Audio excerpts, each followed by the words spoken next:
you really can't teach American history properly without really delving into Black history.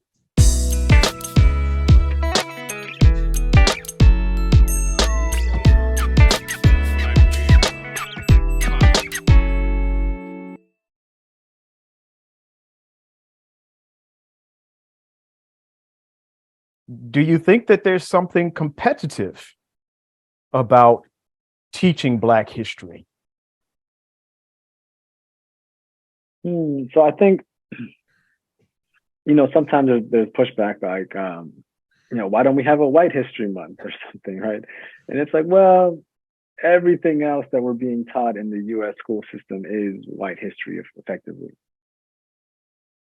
Yeah, I mean, you could say having a special month for Black history is an attempt to level the playing field. Is making a point that perhaps it's gotten the short shrift when it comes to the study of history in general. I noticed that March is Women's History Month. So I'm starting to hear rumblings about, preparing conversations around that. So, there again is, maybe a category of people that feel that way when it comes to the study of history as well. I'm not saying it's a bad thing to do it. Probably it's probably a good thing. And so the fact that there is no White History Month answers the question you just asked, because they've gotten their fair play. Right.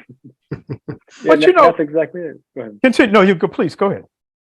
No, so I was just like I said earlier at the onset, it would be different if we had been learning women's history, Indigenous history, and Black history concurrent at the same time that we're learning white history, and then maybe had a month to celebrate other things like cultural things.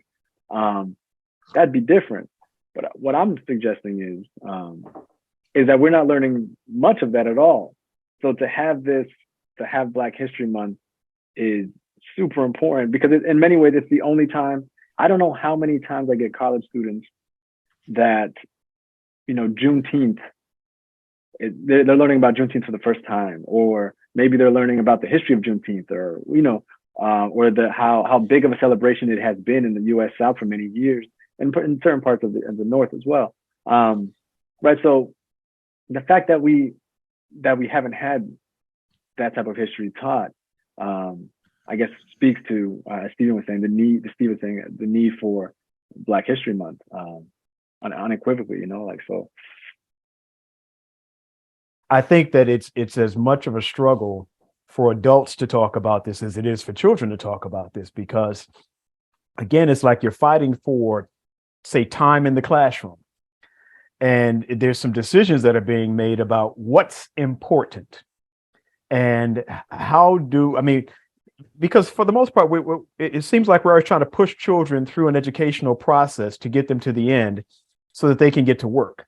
And that the work on the back end of this process is for what some people, and I don't like this term, Steve knows I hate this term actually, is for white supremacy. It's like in the end, what we're working toward is to maintain the status quo.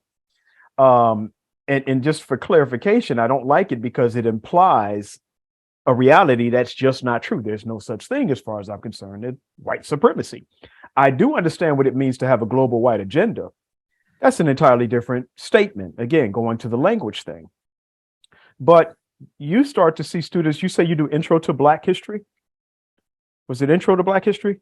Intro to Black studies. Intro to Black, even that right there is a difference in the languaging. Studies as opposed to history, because we could be talking about current conditions of studies, right? So I want to go back to this thing of the competitiveness of the history in the classroom.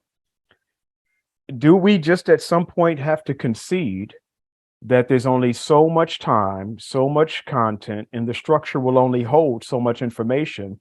And this is why we have Black History Month. So there's only so much time, because we're not teaching it elsewhere. It kind of goes back to I think my fundamental point. You really can't teach American history properly without really delving into Black history. Right. In fact, you're teaching a partial history. So we take classes on U.S. government, U.S. history. It's only a partial history if it's not thoroughly including the contribution, the livelihood, the culture, and the experiences of Black people. If that's not squarely cemented in that history, then it's only a partial history that you're teaching. So not only is it incomplete, but it's false, right? So because of that, we need to carve out this short month, to get in where we fit in, so to speak, because it's not happening elsewhere. And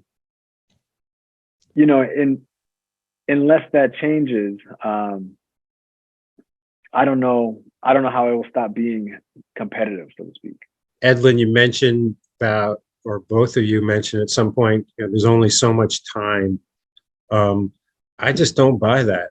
When I think back to my own early education, let's just say I spent 12 years, from grades 1 through 12, being taught American history.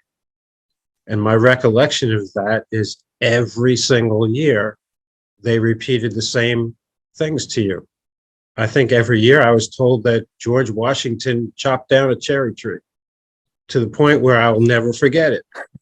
Well, if they'd only had to talk about that once or twice, then that would have left more time and more room for other aspects of American history that just might happen to have been more diverse. Again, I think it goes back to the notion of history being shaped by the victors, or those in power. There's a lot of time in the world. Students spend a lot of years going through their education, and so there's an ample opportunity, I think, to introduce other aspects and other ingredients to the story, that is history. So let's put that time issue to rest. We've just officially put that to rest. For anybody who sees this, you can no longer say we don't have enough time. Yeah. That's been resolved.